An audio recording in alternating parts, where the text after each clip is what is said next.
Hola, mis amigos. I'm trying to change up how I enter these meetings.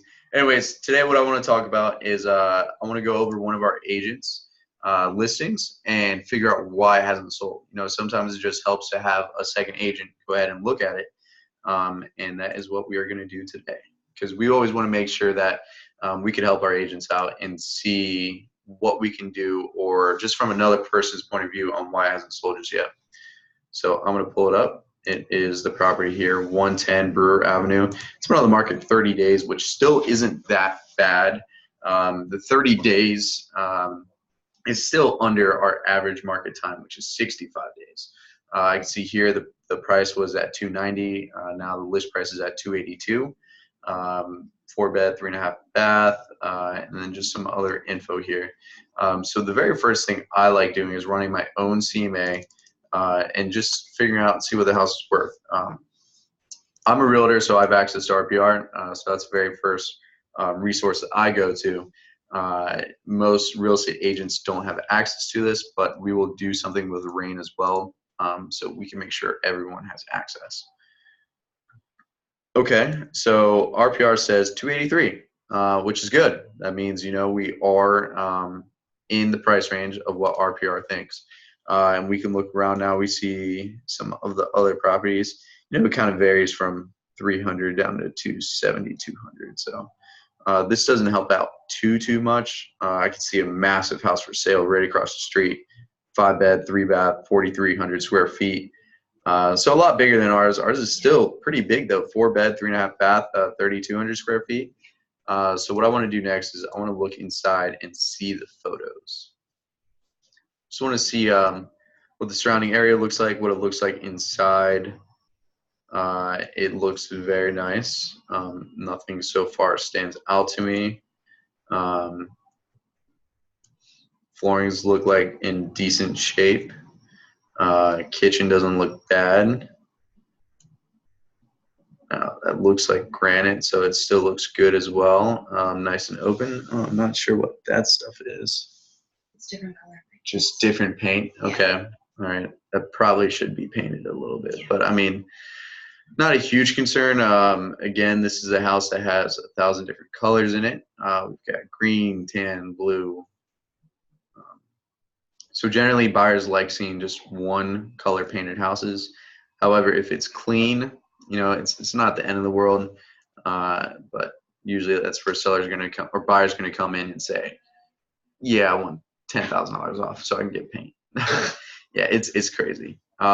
This carpet looks a little dirty. We're offering a carpet allowance. Carpet allowance, okay. That's good. This looks clean. I mean, it all looks clean. That's a cool room. Okay, that's pretty sweet. So it's definitely a very interesting house. The agent put 50 photos here, got it professionally taken, which is very nice. Everything looks good. It looks very marketable. So what I want to do next is I'm going to do a CMA in RAIN. And I do my quick CMAs, and I'll show you guys how I do it. So I'm going to go to residential, and now I'm going to go to the search bar here to where I'm going to choose my location. This is my location. Generally, it chooses within a quarter mile. So I'm just going to click on the map real quick. I want to see all pending and sold and active.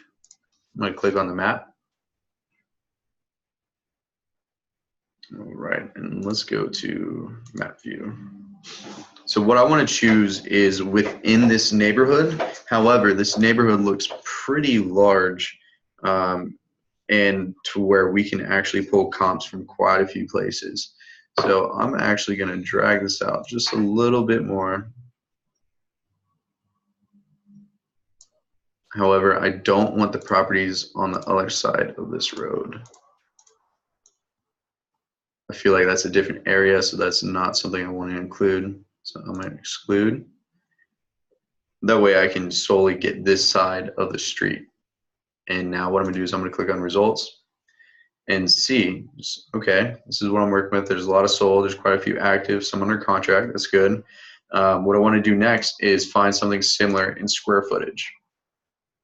So you see the square footage on this is 3226. Generally, what I do is I go in between 400 square feet both ways. But this instance, I'm going to choose in between 27, and I will choose 3650. So only 3 properties match this. Let's take a look and see. So 295, 289, 282. Okay, that's pretty good. 4-bed, 5 full bathrooms. Wow. Okay. 5-bed, 3 full, and then ours is 4-bed, 3.5. So they're all fairly close, close in size. What I want to do is look on the inside of these now. I see this sold for 285, so right around the range of what we were looking at, 4-bed, 5 full bath, right around the same in square footage, which means we have more space. They just have a lot more bathrooms. But let's check out the inside, see what it looked like. Ooh, okay. So it looks pretty similar, honestly. This just looks a little bit classier, I guess, with the furniture. Without the furniture, they'd both be very similar, except this cool little piece. That's pretty neat. Yeah, it looks clean. It looks very welcoming, very homey, and it looks very nice. So it looks like our property should sell right around the same as this. Oh, the cloth tub. Check this out. Okay, they fancy. Oh man. All right. Oh my gosh, the chandelier above the master bedroom. Look at this. Oh my gosh. All right. You know, I'd be terrified if that thing fell on top of me. That is a scary thing. Not something I'd ever be into, but bathroom. Okay. A chandelier in the bathroom. Look, they are fancy. Look at this. Gosh. Look at this. What if that fell in the bathtub? Come on. All right. I'll just keep moving. Keep those thoughts to myself. All right, so they have 29 photos. It's a very nice place. Let's see if there's anything that is particular. Nothing really. So I would honestly say that we should sell right around this. But let's look at this third comp as well.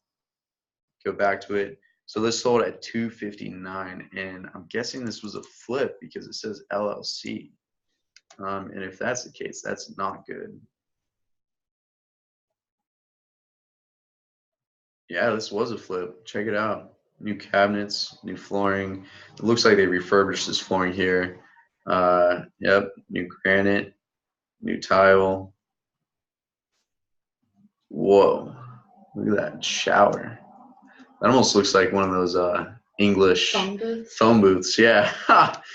Let me go in this phone booth real quick and shower. Wow. Okay, this property looks very nice, and sometimes that's a problem. Because if this property sold at 260 and it is nice, same size, that is where buyers are going to say, okay, well, this sold at 260. Why should I buy at 285? This comp is really what is. Oh no, this comp is really what's going to save us. Not that comp. There we go. The one at 285. Now I want to look when it last sold. This sold in September. So that was 6 months away, and then this other one sold in February, which is not good. That is not good because now the comps changed just a little bit, which doesn't help our seller out. What I generally do, and I don't normally go into like 282s or whatever. I go by every 5. So like if we start at 290, I would actually start at 289.9 just to look cheaper, and then I would go to 284.9. Or 279.9, because if they say or see it in the 270s, they make you think they're getting a better deal when really for $280, $100 difference, not much. So my next step would be doing another price reduction at 279.9, and doing an open house, seeing people's feedback. If they want that carpet replaced before, that would be sometimes the key that changes everything. Sometimes an allowance doesn't help compared to just actually doing it. You may save more money because if it's $1,000 for carpet and you offer $1,000 for carpet, and the buyer's like, no, I want $3,000 for allowance. But you got problems because you could have just saved yourself $1,000 and maybe got more buyers coming through. So at this point, what I would do is have an open house at the same price, see how it goes, ask the buyers how they feel in price. What do you mean at the 282? At the 282, yeah. Well, I just had one this past weekend. And how'd it go? What did the buyers say? The buyers. Okay, so then that's where that's where we do Facebook advertising too, and that's okay. We'd have to look over your Facebook advertising and see how that went. Because when I usually do it, we'll get like 20, 30 people come through. But it also like 100 signs out. I know you took 8, but it really, if you have 100 out where it's sign, a lot more people come through. Because if we had 2 people tell us feel like it's overpriced or they didn't like carpet, that's where we come in and say, all right, let's replace carpet. We'll try again. If not, we give it 2 weeks and then we'll go down to 279.9. and then keep doing open houses and just trying to do whatever we can for those people. So what do you do if your shelter doesn't? Yeah, sometimes. I've already brought up the carpet. Okay, Yeah. why don't we just knock it out now? Yep. I don't have the money to. So if they don't have the money at that point, we try and find a contractor who's okay with getting paid at closing.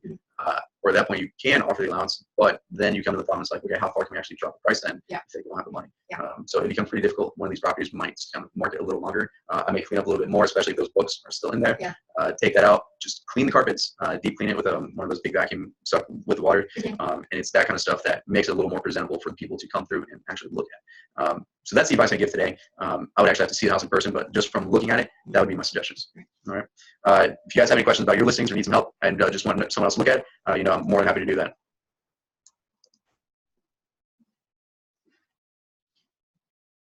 I believe it's up.